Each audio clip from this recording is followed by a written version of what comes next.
Mom said. "Don't bother coming to your sister's wedding, you'll embarrass us." I smiled and booked a first-class vacation instead. When they saw my photos, they regretted everything. I always thought there would be a limit, a final line they wouldn't cross. Some unspoken rule that even in a family like mine, there had to be a bottom to the well of disappointment they pulled from. But the phone call that afternoon proved me wrong. I was sitting on the battered couch in my apartment, sunlight streaming in through cracked blinds, when Mom's name flashed on my phone. For half a second, I felt that old, stupid hope stir inside me. Maybe it was an invitation, maybe they finally wanted me there, part of something. Instead, her voice came cool and crisp, like she was reading from a script she didn't even believe in. "Don't bother coming to Lauren's wedding," she said. "You'll embarrass us." I blinked, unsure if I had heard her right. Embarrass them? For what? Existing? Breathing the same air? I sat there in silence, phone pressed to my ear, hearing her words echo in the hollow parts of my chest. She didn't wait for me to answer. She didn't need to. She just hung up. And that was it. No apology. No hesitation. Just another reminder, one final blow, that no matter what I did, I would never be enough for them.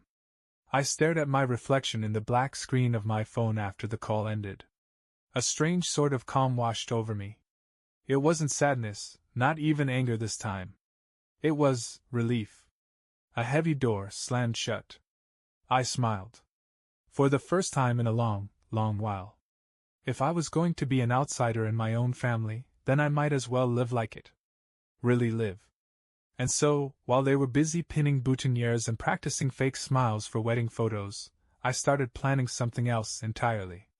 Something extraordinary. The first clue that things could be different, that I could be different, came that very evening, when I sat down at my kitchen table with an old, half-dead laptop and a stubborn kind of energy buzzing through me.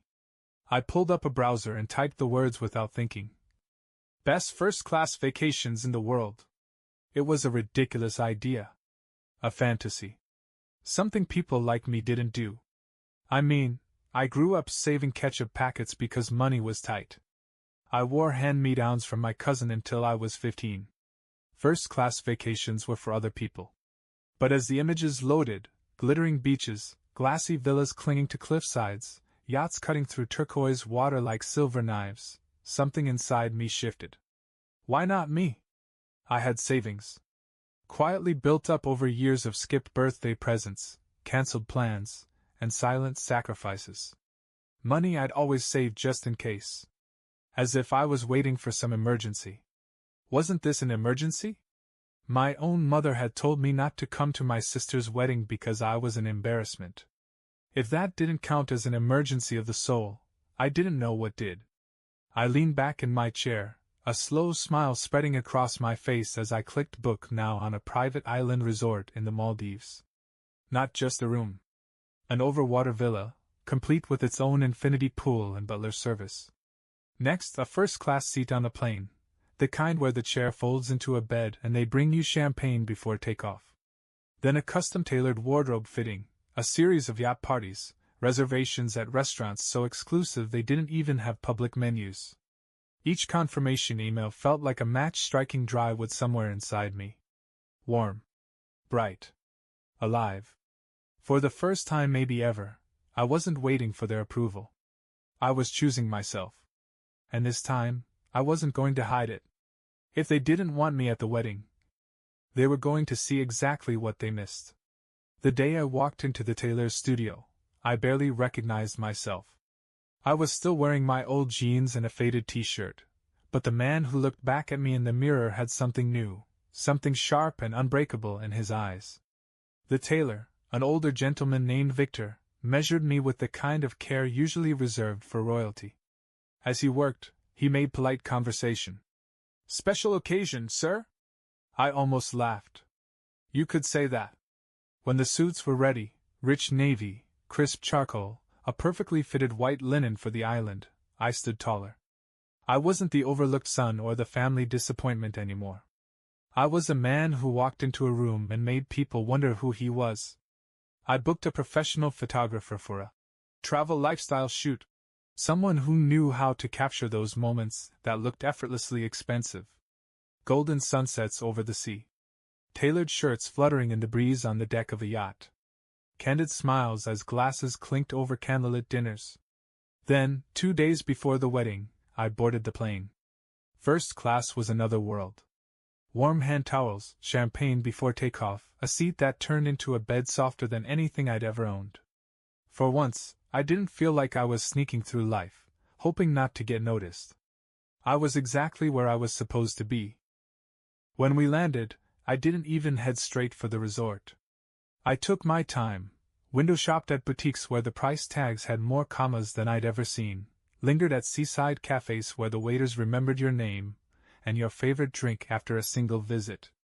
I made sure the photos started trickling in immediately.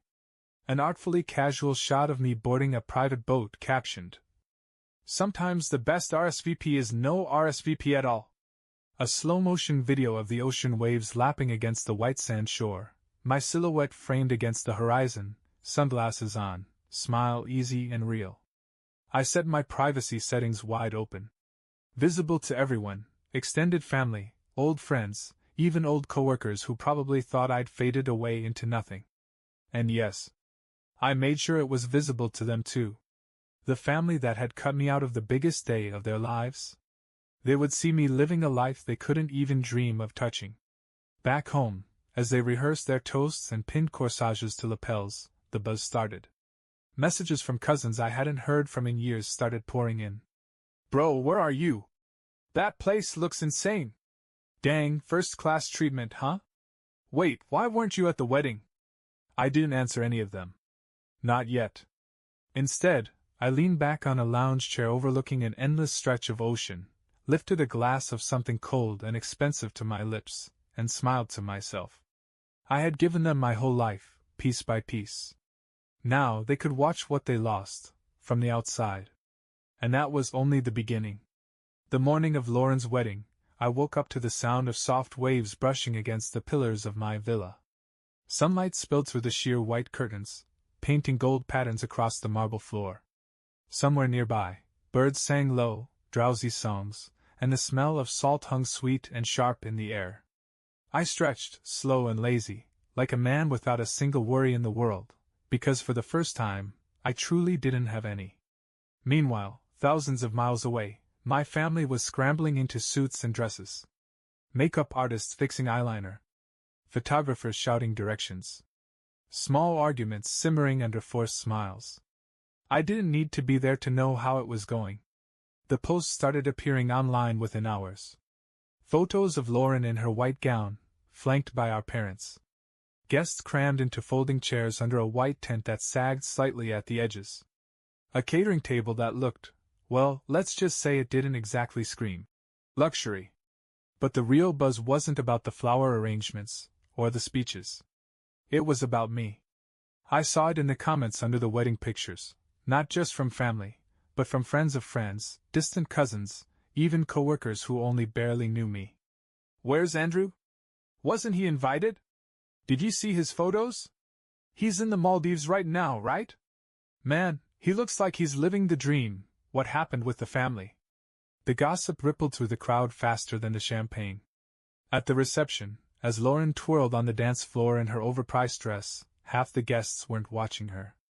They were huddled over their phones, whispering, pointing, frowning at my sunlit pictures and effortless smile.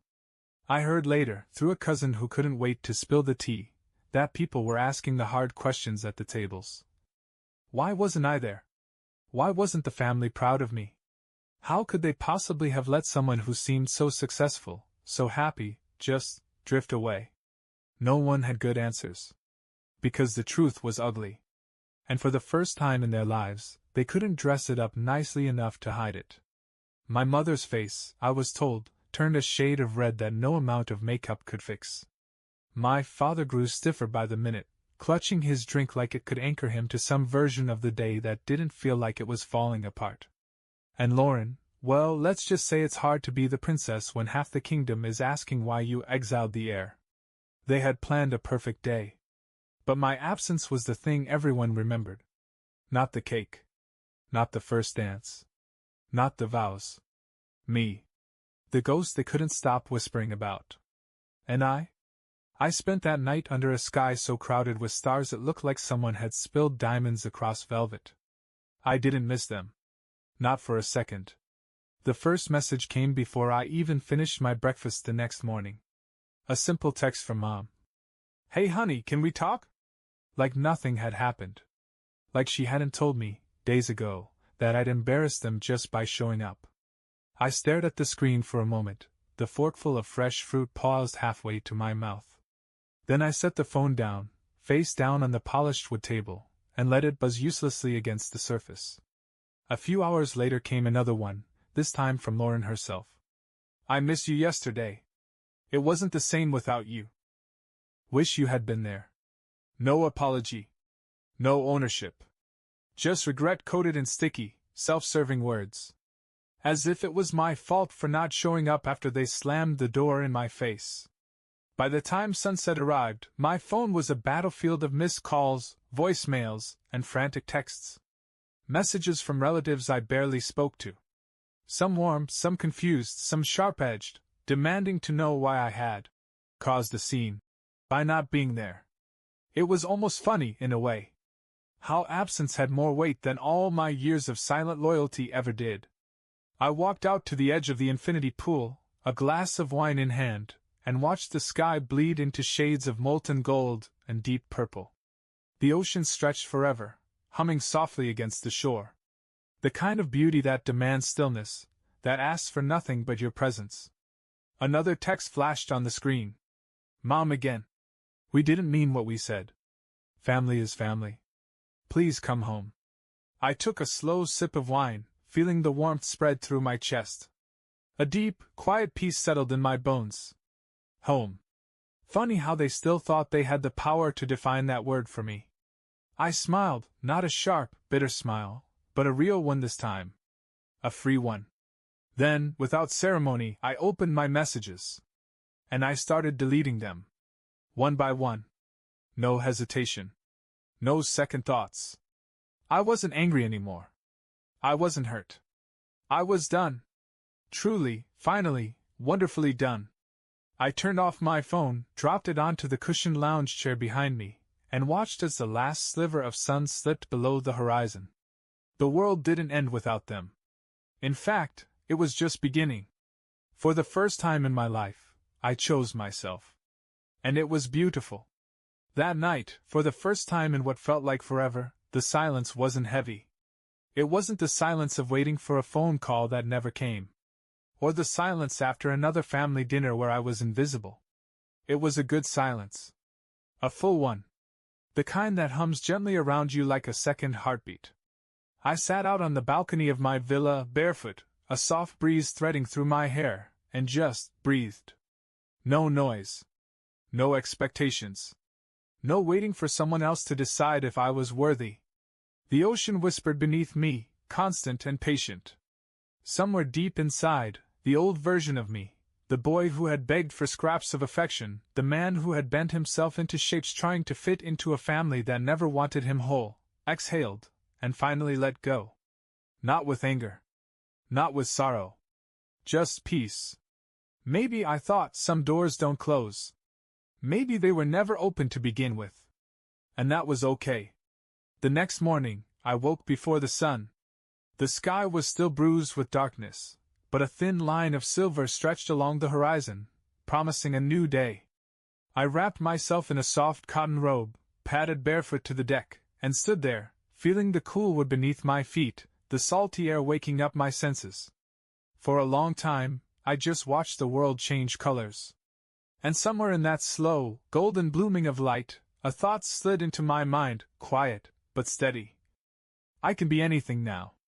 It was a realization so foreign, so startling, that it made me blink. For years, my life had been built around them, their needs, their demands, their judgments. Every job I took, every choice I made, was filtered through the question: will this finally make them proud? But pride had always been a currency they withheld. No matter how much I earned, or achieved, it was never enough to buy a place at their table. And now there was no table left to fight for. No seat I needed to beg for. I could move anywhere. Start a new career. Meet people who didn't already see me through the lens of past failures. I could travel the world. I could fall in love with someone who saw me, not who I used to be, but who I was becoming. The future stretched out in front of me, vast and open and full of possibilities I had never dared to imagine. I wasn't afraid of it. Not anymore. For the first time, I didn't feel small. I didn't feel like an afterthought. I felt free. And I knew, deep down, that even if my family someday realized what they had thrown away, even if they came crawling back with apologies and promises and tearful regrets, it wouldn't matter. They didn't get to be part of this next chapter. This one was mine alone. The messages didn't stop. Even as the days slipped into nights and back again, even as I posted more photos, sailing trips, private dinners on the beach, nights lit by fire dancers under a full moon, they kept coming. My mother switched tactics first. No more casual, "Hey honey," texts. Now it was full paragraphs, dramatic ones, about how family always forgives, how misunderstandings happen, how they missed me so much it hurt. Then came my father. His first message was stiff, almost like he'd been forced into it. "You're still our son. Come home. We'll work it out." Reading it made me feel nothing. Not anger, not sadness. Just distance. Like he was a stranger speaking a language I didn't understand anymore. Even Lauren tried in her way. A picture of us from years ago, when we were kids before everything got so tangled, attached to a message that simply said, "I wish you had been there. I really do." I sat with that one a little longer. There was a time when I would have jumped at even the smallest crumb of her affection. When I would have let that picture, that memory, guilt me into coming back, apologizing for leaving, for existing, for not fitting their mold. But now I saw it clearly. They didn't miss me. They missed the idea of me. The version of me they could control, guilt, manipulate. The version of me that kept showing up, no matter how little they gave in return. That version was gone. I picked up my phone, thumb hovering over the keyboard for a second. I could have said so much. I could have spelled out every hurt, every betrayal, every moment they made me feel small and invisible. But instead I just typed, "I'm happy. I hope you find happiness too." And then, without waiting for a response, I blocked the numbers. All of them. One by one. It wasn't anger that guided my hand, it was peace. Pure, clean, exhilarating peace. I looked up from the screen, out over the endless blue of the ocean. And for the first time in my life, there was no weight dragging me backward. No invisible thread tying me to people who only saw me when they needed something. There was only forward. Only freedom. Only me. It's strange how quickly the world feels lighter when you stop carrying people who were never willing to walk beside you. After I blocked their numbers, after I cut the last frayed strings holding me to that old life, I expected to feel empty. Lost. Alone. Instead, what I felt was possibility.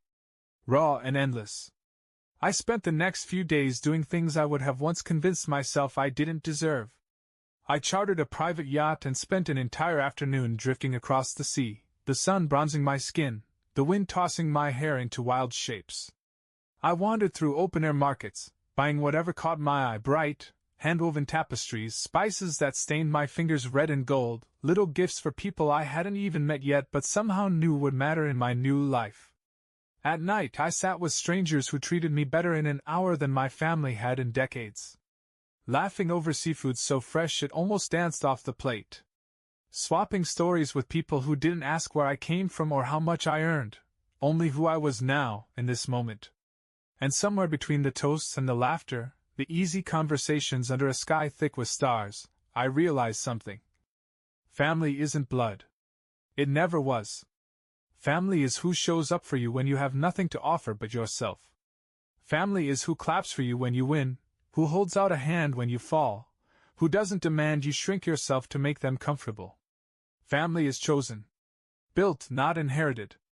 I thought about the people I wanted to choose now, the ones I hadn't even met yet maybe, and a slow, deep certainty filled me. I wasn't starting over. I was starting right. Not as the family disappointment. Not as the backup plan. Not as the one who needed to prove his worth. Just as me. Whole. Enough. Free. The boy they had raised to feel small was gone. In his place stood a man who finally understood that walking away wasn't weakness. It was power. That evening I watched the sunset from the balcony of my villa, the sky melting into brilliant streaks of orange and violet. My phone buzzed one last time on the table beside me, a final, desperate message from a number I didn't recognize. I didn't read it. I didn't need to. Without hesitation, I picked up the phone, swiped the message away, and pressed delete. No second guessing. No hesitation. No sadness. I leaned back in my chair, let the warm breeze wash over me, and smiled, a real smile, deep and easy. For the first time in my life, I wasn't chasing anyone's approval. I wasn't hoping to be seen. I was seen. By myself. And that was enough. I sipped my drink, toes brushing the cool stone, and watched as the last sliver of sun disappeared into the endless sea. The old life was gone. I didn't mourn it. I simply stood up, stretched toward the stars, and walked forward, into the life I had finally chosen for myself. And I never looked back.